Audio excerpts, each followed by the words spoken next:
you've invested in property, you've invested in stocks, and now you've got a big super balance where you want to utilize it and invest in assets that you want to invest in. This is where a self-managed super fund, an SMSF, will come in handy. I'm the founder of the Mortgage Agency, and thanks for joining me on another episode of the Mortgage Chat. So what is an SMSF? Well, the name says it for itself. It's a self-managed super fund where you manage your own super.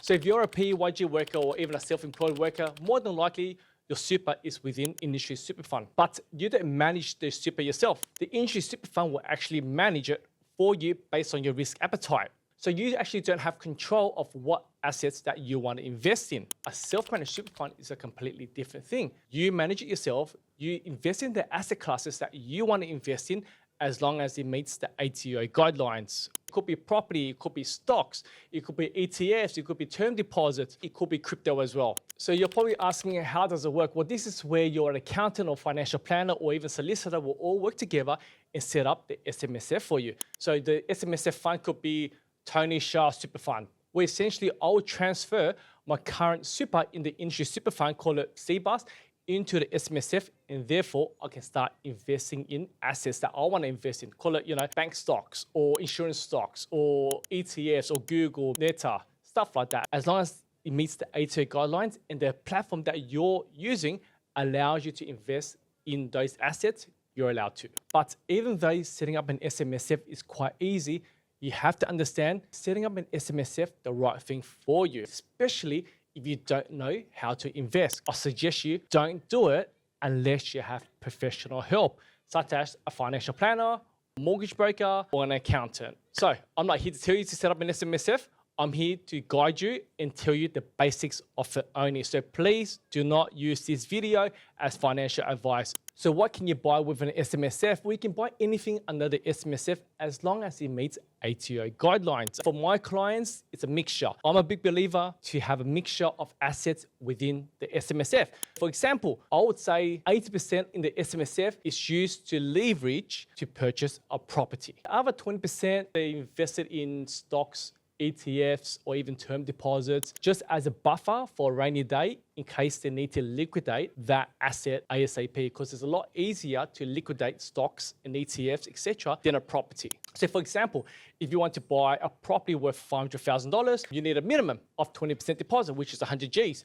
And depending on which state you want to buy in, you have to account for stamp duty as well. Let's just call it $25,000. And setup costs and solicitor costs, let's call it another $6,000. So all up, you need around $131,000 to buy a property for $500,000. So therefore, you're going to borrow the other 80% of the purchase price. Now, you're probably going to hear a lot of people saying you need a minimum balance in your industry super fund to buy a property within your SMSF and get a loan against it, which is all bullshit. But as long as you have the 20% deposit, the stamp duty, setup costs, and depending on which bank you go to, sometimes they want a 5% liquidity, which means they want you to have 5% of the loan amount in liquid assets, in stocks, cash, or term deposit.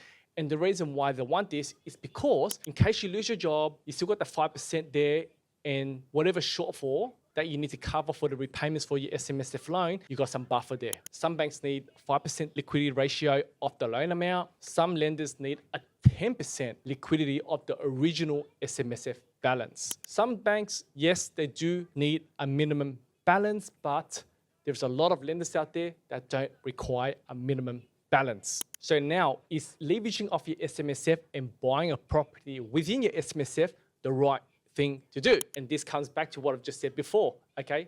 Have you invested in stocks? Have you invested in properties under your individual name? Do you know how the logistics of the growth of a property works? Where you're going to find the property for, who's going to help you, especially if you're not going to get any help. That's what I'm saying. Getting professional help is very, very, very, very important. So let me give you a quick example. In your industry super fund, you've got a super balance of $200,000. The last 5 years, on average, across all the industry super fund, the return on that is around 8%, compounded every year. If your super balance right now is 200,000 and you're earning 8%, then your wealth just went up by 16 grand. Now, if you're a bit more risky and you go, do you know what, Tony? I've invested in properties in Townsville, Sydney, Perth, Victoria, Tassie, and it's grown up by 10, 15, 20% the last 12 months. And that's when you're like, okay, well, if my industry super fund is only growing by 8% and my property is growing by 10, 15%, and at a higher value, then therefore my wealth is growing a lot more faster in property than stocks. Correct. But you got to make sure the asset you buy is very, very important.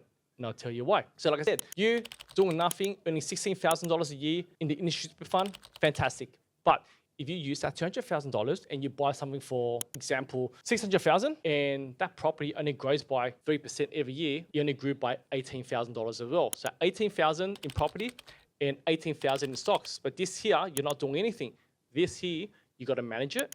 You got to pay accounting fees. You got to loan against it. So really, if it only grows by 3%, you actually gone backwards, right? Because you got to loan against it. You got to pay annual fees for auditing purposes within the SMSF. Now, my rule of thumb that I use is if your industry super fund is growing by 8%, then technically the property that you're going to buy has to also grow by 8%. If I'm earning 8% at 200,000, 16 Gs, if I'm earning 8% on a property at $600,000, that's $48,000 in growth every year. So 16 grand and 48 grand. So therefore, investing in a property, my growth actually grew faster by $32,000. But remember, there is fees, there's interest you have to pay and all that. So it's not exactly $32,000. But it's the right asset, right? Because you could be buying shit assets that doesn't grow. So that's why I say to a lot of people, unless you know how to invest in property, you shouldn't buy a property under your SMSF and leverage against it. Get help. Get a buyer's agent. Ask your mortgage broker if there's any certain areas they can recommend. Or there's actually a lot of softwares out there where you pay a subscription and you drill down and you do your own research. If you don't know how to do your own research and you don't want to pay your $15,000, $20,000, $25,000, $30,000 for a buyer's agent, then guess what? You can use my mate, Sean Singh from PropSpotter up here. Give him a call because guess what? He does a very good job and he's at a fraction of the price of a buyer's agent and he does majority of the work for you already. The point of it is make sure you buy the right asset when you set up an SMSF, especially if you're leveraging off the SMSF and getting a loan and buying a property with it. You got to make sure the growth on the property significantly outweighs the growth if you were to leave it in your industry super fund. And more importantly, please get some help. So there you have it. That's just a basic overview of an SMSF, self-managed super fund, and obtaining a loan against it. And if setting up an SMSF is the right thing for you, especially if you're not a heavy investor or never invested before. So thanks for joining me on another episode of The Mortgage Chat. I hope you enjoyed it. I hope you got something out of it. There's plenty of more videos on my YouTube up here. And guess what? Stay in tune and I'll see you next time. Peace.